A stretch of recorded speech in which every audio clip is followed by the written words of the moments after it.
Hello everyone, Fifi and Sam here for another Community Matters interview, and today we've got the wonderful Dani McKenny. Now, I heard about Dani just on the off chance I saw a post in one of the Telegram groups even that I belong to, saying that there's this lady who does foraging workshops and she just happens to live in the West Midlands, which is where I've moved to recently. And so Nice. We've got in contact, and this is our first actual meeting and chat. So yeah, if you want to just sort of introduce yourself and explain what you're doing and how people Well, we've only just moved to the UK, as you can tell from the accent. I'm not from around here. Our family's Canadian and we've lived abroad for 10 years solidly. And we just moved to the UK. We got here 1 week before the lockdowns in 2020, which is very exciting, let me tell you. You've not been subject to the absolute madness in Canada then? Oh, no, never going back to Canada. No, we left Canada 10 years ago because we saw what was coming. Back 10 years ago, my husband and I saw what was coming. So,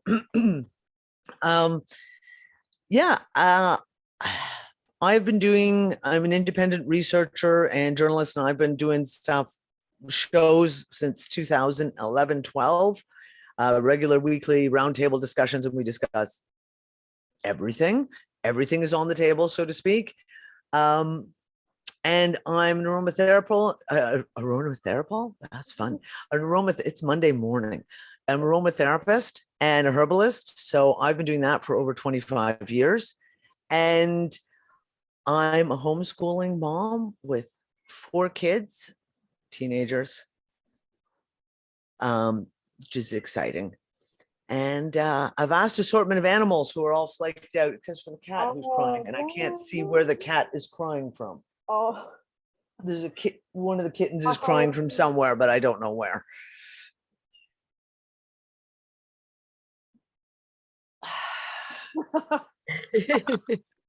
Never a dull moment in my house, let me tell you.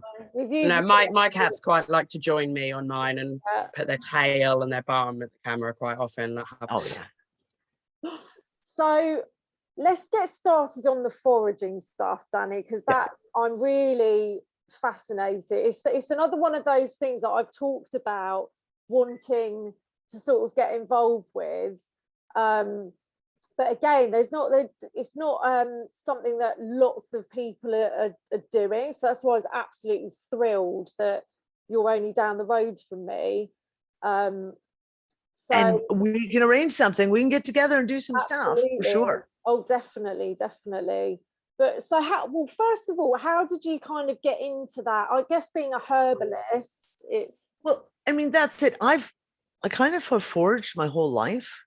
Like in Canada, it was like I grew up for example, when I was very young, I lived in Nova Scotia, way eastern, right off the coast.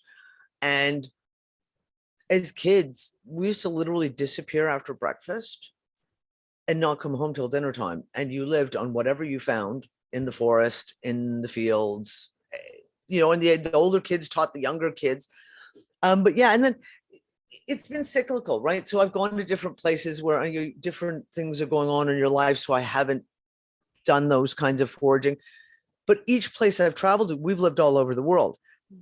You start to learn a little bit about the plants, a little bit of this. Well, what can you use? Oh, here's a plant I've never seen before. And you'll ask local people until you figure out, what's its use? Oh, we can eat it, or it's medicine, etc. Really, really got heavily back into foraging now, like officially back into foraging was when I got to England. Because England is paradise. And I know all the British people out there are going to go, no, you guys live in the Garden of Eden. And as someone who's lived literally on 5 continents, all over the world, England is amazing. Absolutely amazing. I call it the medicine garden, right? And 12 months a year, you can grow food yourself in your own garden, but 12 months a year, you can go and find stuff. You can go out foraging, and there is something every single season. Now you get to like January, February, things dead of winter, it's a bit skint in what Mm. people might want to look for foodstuffs. But medicinally, etc., which is of course one of my prime focuses, there is always something growing out there. And every plant that you come across in England has got amazing medicinal value, amazing. And it grows lush everywhere. And so I take people out into the countryside and we'll go do a ramble through the countryside, or we'll go to one of the big, we've been to the Cannock Chase, and we've been to like the big park outside of Sutton Coldfield. But I love taking people in a town to a little green space, and it's like this little teeny green space. It's in the middle of a city, and saying, okay, you're in the middle of a city right now. Let me show you everything we can find. And people are amazed at the things that grow up through the cracks in their sidewalk, in the pavement. And I'm like, that's a medical herb. That's edible. That's actually delicious. And people don't know because we've lost that information. Society has become the opposite of self-responsible. Yeah. And have lost complete touch with things like foraging, growing their own food, being self-sustaining in their own household, etc. Especially when we talk medicine, when we talk health, right? It's like, oh, I'll go to the doctor. I didn't grow up that way. I had a very British grandma who would literally, you got sick and she'd have her concoctions, and they were terrible. They tasted foul, but she'd make, and you got better. And that was just the way it was in my house growing up. But we've lost that. Like, we've completely lost our ability to be self-sustaining and self-responsible. Yeah. It's one of our biggest fall downs that we have. I've actually had a big chat every Sunday night. I have a members chat with my private membership group. And one of our big things we talked about last night is the difference between, let's say, the 1940s during World War II in England, where people had to forage, people had to grow their own food. And it was very, very common. Like, it wasn't a, oh, look at that weird person over there with a basket of dandelions. Yeah. People don't really, like, as medicines during World War II in England, as medicines started dwindling, medicinal production and the pharmaceutical industry really got hit hard. They needed herbs, and they would send people out to the countryside and say, we need bramble roots, we need blackberry roots, we need burdock, we need dandelions. They would literally, the government would send people out foraging to bring these things for the doctors to use to cure patients. And we don't have that anymore. Like, we've completely lost touch with it in modern society. We are coming back to it. And I think, obviously what's happened in the last, 2.5 years, don't get me wrong, has been horrendous. But at the same time, you look at it on the flip side, we're now seeing a massive amount of people, literally millions of people, who have seen through the pharmaceutical industry, the way that works, and that actually they're not working for our best interest. They're not promoting good health. We're also seeing people, returning to, better food, looking at their own well-being, starting to take more responsibility. And I think we're seeing a big explosion in people growing their own food, but we're seeing more and more people getting back to that interest in foraging for food, for medicine. And I think it is one of the greatest things to have come out of all of this, perhaps without COVID and all that's coming on. I know for me, I don't think I'd be where I am now if it wasn't for what's happened. So, there's always a silver lining to everything. And I think this is, one of the biggest ones. I agree. And I've talked about that for all the crap that we've gone through with these lockdowns, I mean, the illegality, we won't even go into that. Yeah. Enough said. Anyone watching this is obviously knows, so we don't need to go into the details. But there was silver linings that came out of it. There was some really big ones. One was obviously gardening. how many people, I'm involved in lots of gardening groups because I'm also an avid organic and permaculture gardener. So I'm always involved. And the amount of people who, you know, they were locked down at home, they were like, well, I'll learn how to garden. This flood, thousands of people. You can't get an allotment to sit now to save your life. Some of the waits are years long just to get an allotment. Well, some of that comes with, yeah, people got involved and then discovered that they liked it. But a lot of it was, as you said, people have seen where things are going, oh, right, I'm just going to start growing my own food. But we also see it in education. So a lot of families, I'm as a homeschooling parent, I've had lots and lots of friends over the years who've been like, oh, I just couldn't do it. And then all of a sudden the lockdowns came and they were forced to do it. Yeah. And then discovered and went, oh, hey, I actually really like this. This I can do. I actually can do this. My kids are happy. I'm happy. I've actually saved a ridiculous amount of money because of homeschooling. Oh, maybe this isn't so bad after all. And never sent their kids back. Yeah. Same thing on medicine. When all of a sudden hospitals and doctors shut down, people who got sick had to start doing research. Well, what can I do naturally? What can I do at home? What can I do from my kitchen? What do I have growing around me that I can use?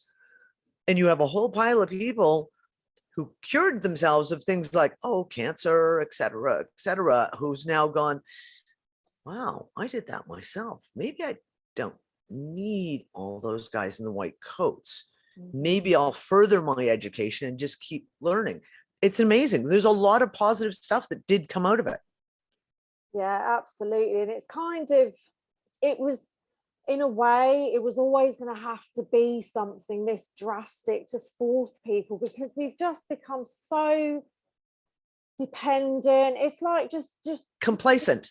Yeah, sleepwalking through life, and oh, well, you just go to the supermarket, you go to the doctors, you do, and there's no actual real thought. And of course, I get it, because the way society's set up now, you're just on the go constantly, and so it's all on purpose, guise of convenience, which obviously, when you look at it, it's not at all. But what I love about this with the foraging, I mean, the gardening's one thing, which is awesome. I think once you're doing it, that's it. You're never going to go back. You've grown something, you're addicted, or you are in my case and Sam's. We're obsessive now. I am too.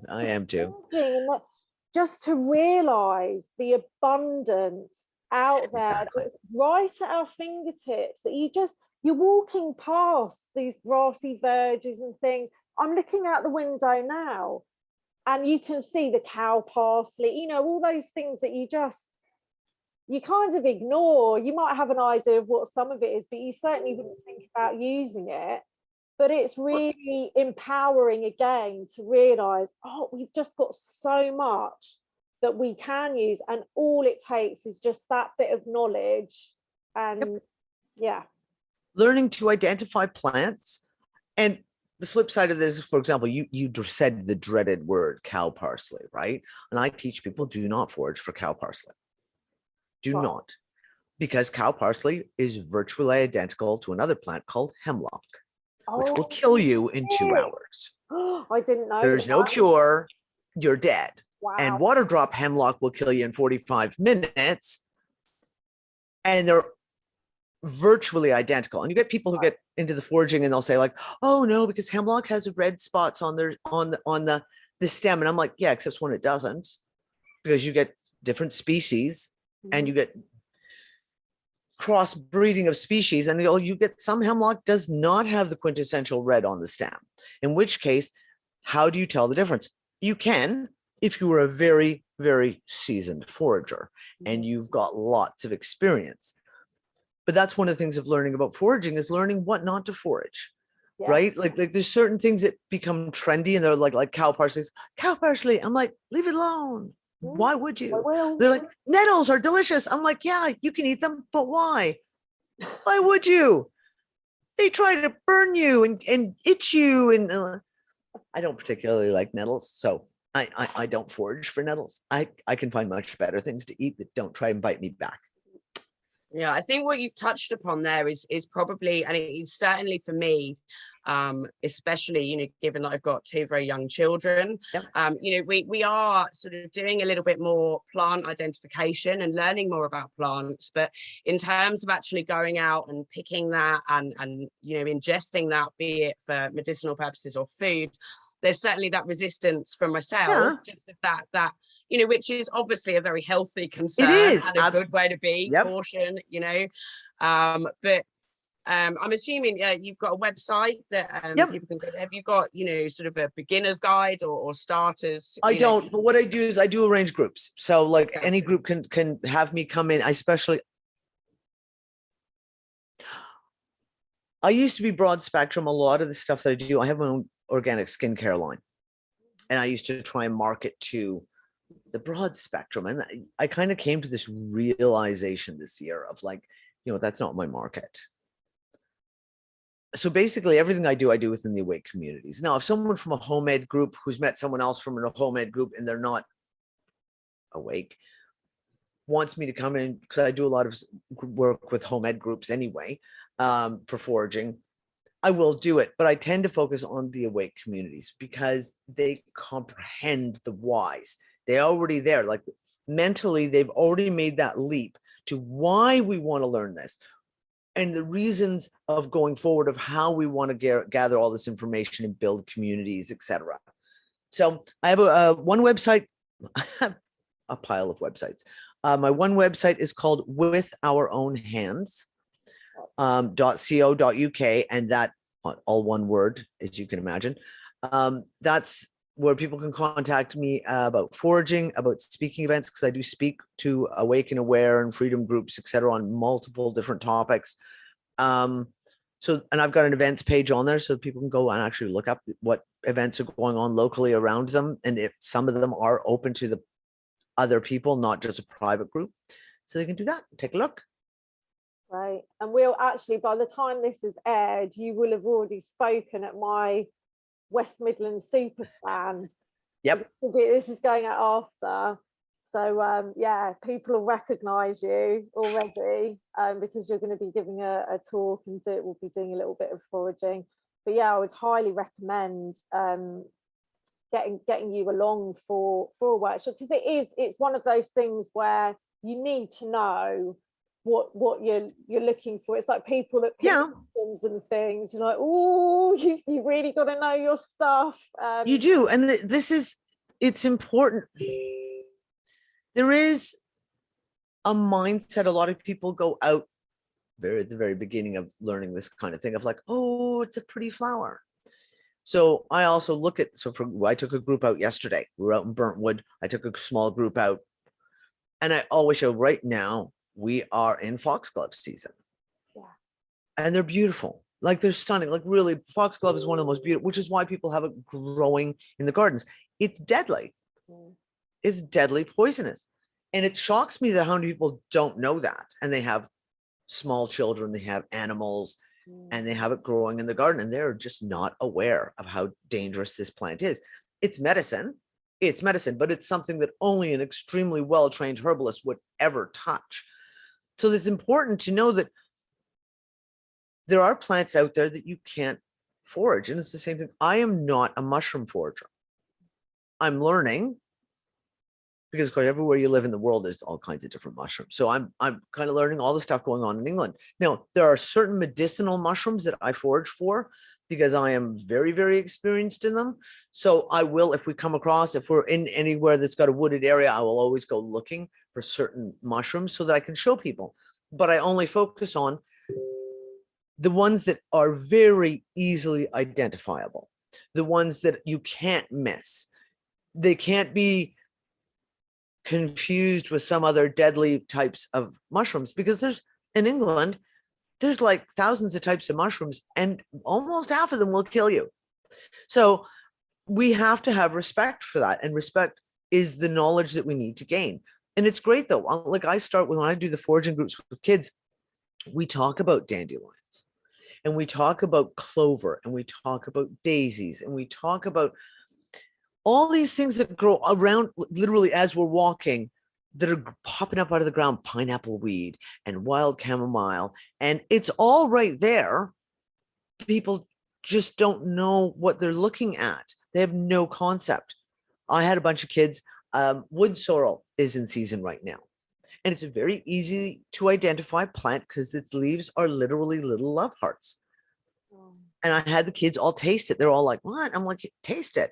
And they're like, oh, because it's like sour, but like apple skin sour and fresh. And they were all like, this is so good. I'm like, yeah. So we'll grab some pieces and go sprinkle it on your salad. If you're having salad tonight, sprinkle the wood sorrel all over your salad. It'll be delicious. The kids were so excited. We picked up the little tiny lawn daisies that everyone sees that grow everywhere. And I was like, you can eat them. Just from an aesthetic point of view. Exactly. I picked them up and I chucked it in my mouth and ate it. And they were all like, you can eat it? I was like, yeah, you can eat them. No, obviously you want to pick the ones that the dogs haven't peed on. Yeah. I'm just saying. But like, that's the excitement. And if I can take even half those kids and engage them in a way that they're going to be more interested, that they're going to want to learn a little more, and they'll go on their own journey. And I talk to them about, you can get books, you can get YouTube videos, go find out for yourself. If you have a plant that you'd have in your backyard, take a picture of it, go to a plant app, identify it, and then let's go research it. Let's learn, can we eat it? Is it medicinal? How do we eat it? When do we eat it? That is my passion, like to just get people just to learn. If you can just learn a couple little things, just a couple little things to kind of inspire the imagination to go further with it. Yeah, I think that's the most important thing really, is getting the kids connected game, because I remember as a child, we were always like covered in dirt. We were digging things. Like I used to eat flowers all the time, daisies and stuff, and we play with the bugs, and then just as you got older, it kind of went away. Like it wasn't really encouraged at school. When I was younger, definitely we would do these little nature projects, and I don't even know how much kids are doing that these days. Mine have a Forest Friday. Well, certainly in nursery and year R, they have a Forest Friday.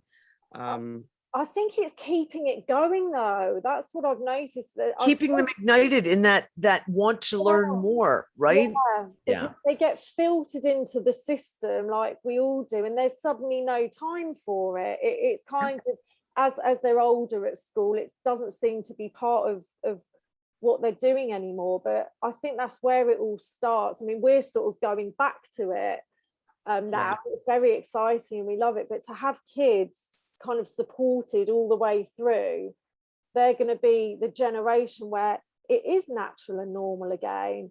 And as much as there are dangerous plants and things that we shouldn't be foraging, there's so much other stuff, there's so much others safe, that we don't have to worry about, the things that are maybe a no-go. There's so many plants that, like you said, they're right under our feet. It's just we've lost that knowledge, that connection, and we don't see it as food or medicine. It's just, they're weeds, or it's just a weed. I literally, and because I'm in so many gardening groups, and I am the hippie gardener, if I guess you would say, and compared to most of the people in these groups. And the one guy's like, I have all these daisies growing on my lawn. What do I do about it? And I'm like, that's awesome. And everyone else is like, get weed killer. I'm like, no, my God. And then I go into I'll type up the whole entire, that's Bellus perennis, and we use it for healing broken bones and bruises and cuts and burns. And you take it internally for digestive issues. People look at me with a blank stare going, you eat the weeds? Yes, we eat the weeds. And apparently, I feel. Sorry, I just very quickly was going to say, it's a relatively new thing, having these pristine lawns. Like 100 years ago, and more, it was, you had a clover lawn and things. It was very much about, in the garden, you encouraged all the bees, the butterflies. It wasn't just this aesthetic thing. And it's actually fairly recent that you've just got a carpet of grass, plastic grass, or those.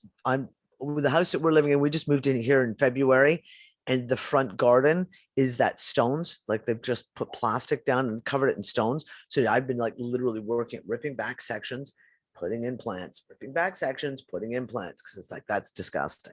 Well, the English garden, there's a whole tradition, especially if you're outside of England, right?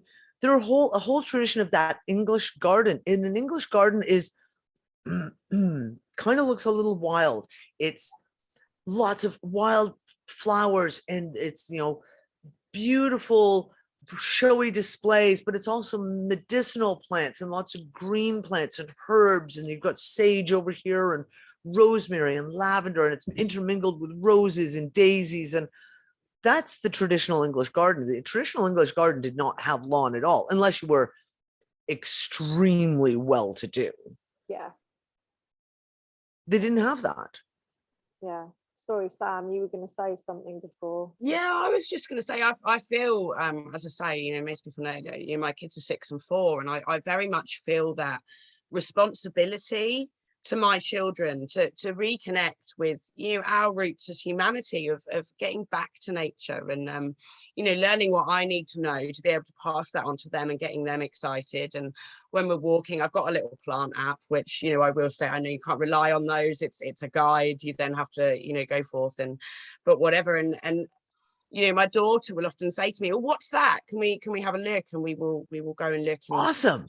we've been I found out about dandelions, and I got so excited, because, like, I think most other people, you know, you just always, you're trained to kind of think that dandelions are these just, you know, terrible weeds. Mm-hmm. And I've been really excited about dandelions, talking about dandelions, and now the ones that have returned to seed, we pick them, and then she goes and blows them in our garden, because I'm like, I just want dandelions in my garden, loads of dandelions. Perfect.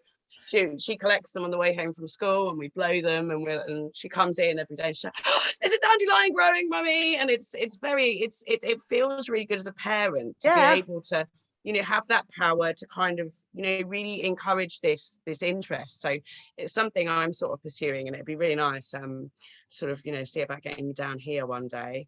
And absolutely, with our stands, that'd be great. I'm sure there'd be a lot of people interested to go on a little foraging walk. And I think it is the future, it's the way forward. And of course, you know, you've also got the cost of living concerns that will bring, I think, a lot more people in, whether it's coming from that more holistic health and well-being kind of side. You know, there will be, we talked a lot about the incoming food shortages, but actually, you know, becoming aware that there is so much in our natural environment that we can, you know, use as sustenance, I think will bring even more people, you know, into the awareness and to start, you know, getting into that, which would be great.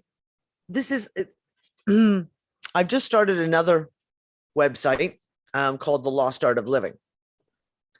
And I'm working with Sam Goody on that one. Okay. And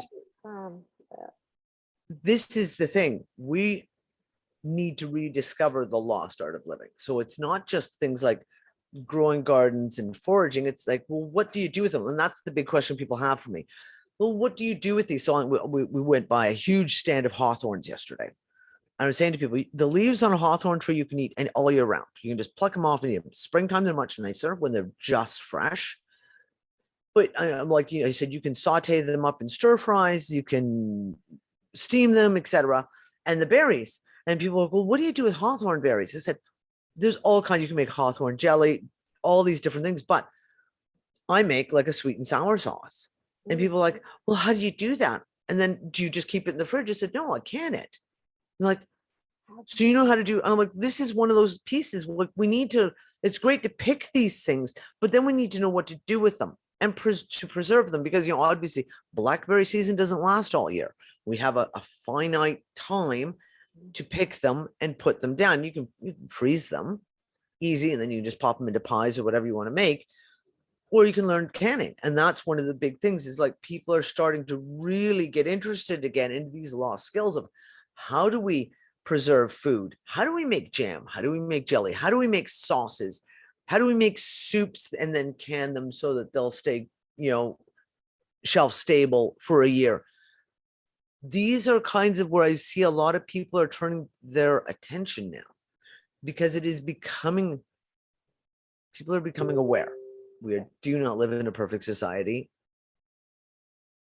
on any level, and we need to take those steps now to start looking after our families, because The government's not going to do it for us. If anything we've learned in the last 2 years, government's definitely not going to do it for us.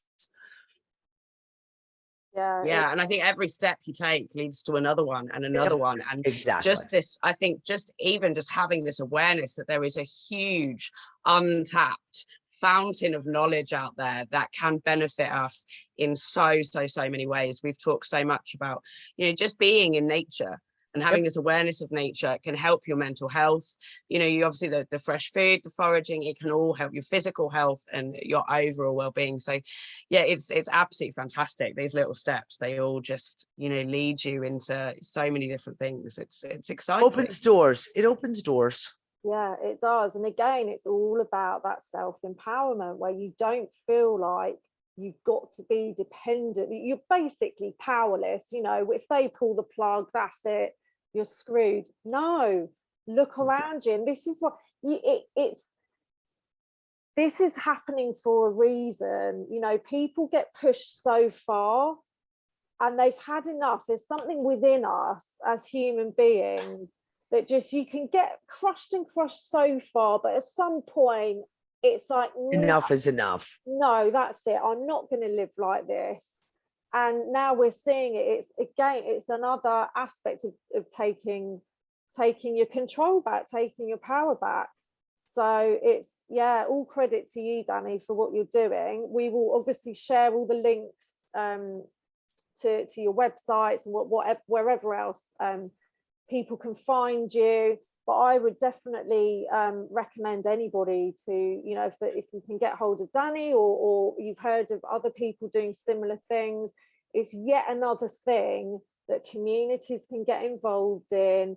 Yes. You're all empowering each other, you're all learning bits and you're comparing with each other, and it's something that we can go out together, forage it. It's a nice day. Well, yeah, that's it. It's one thing to sort of, you know, go on a little walk on your own or with your family and do it, but you know, it's something that done as a community, obviously we've all got So different much more levels fun. and different areas of knowledge, and we can then share that together in a nice walk, you know, with you know, I mean, you know, for us, our standers, who are our friends, our soul family, but it makes it that much more of a sort of, you know, beautiful experience, and also, you know, so much different knowledge that you can share within a community. Exactly. So it's, and yeah, brilliant. So how would community is everything. Community is everything. And that's my Absolutely. big thing that I talk continuously. I've been going around talking to various groups, talking about building community right now is the most important thing that we do. The most important thing that we do. Yeah, we're completely on the same page there, and that's why, yeah, we wanted to speak to you.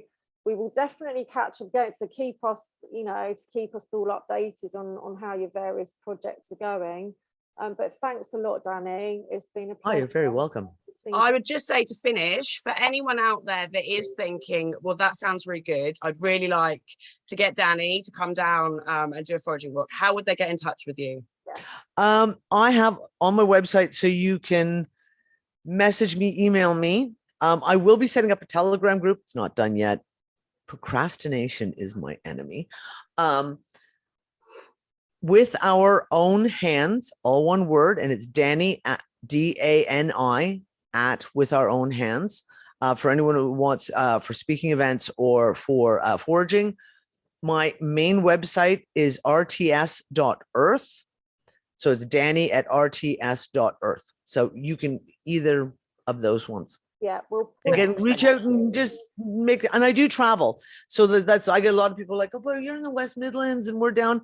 I'll be in Wiltshire for 3 days in September because I've already been booked for 3 days running with the educational groups down in Wiltshire. So I do travel. If we can get if I can get multiple things going all in the same area at the same time. Right. Yeah. Thank you, Dani. Hey, you're welcome. Yeah, and yeah, we'll be back with another interview next week, so just keep your eyes peeled, and they go out on Fridays. Yeah, so thanks again, take care everyone, lots of love, and we'll speak to you soon.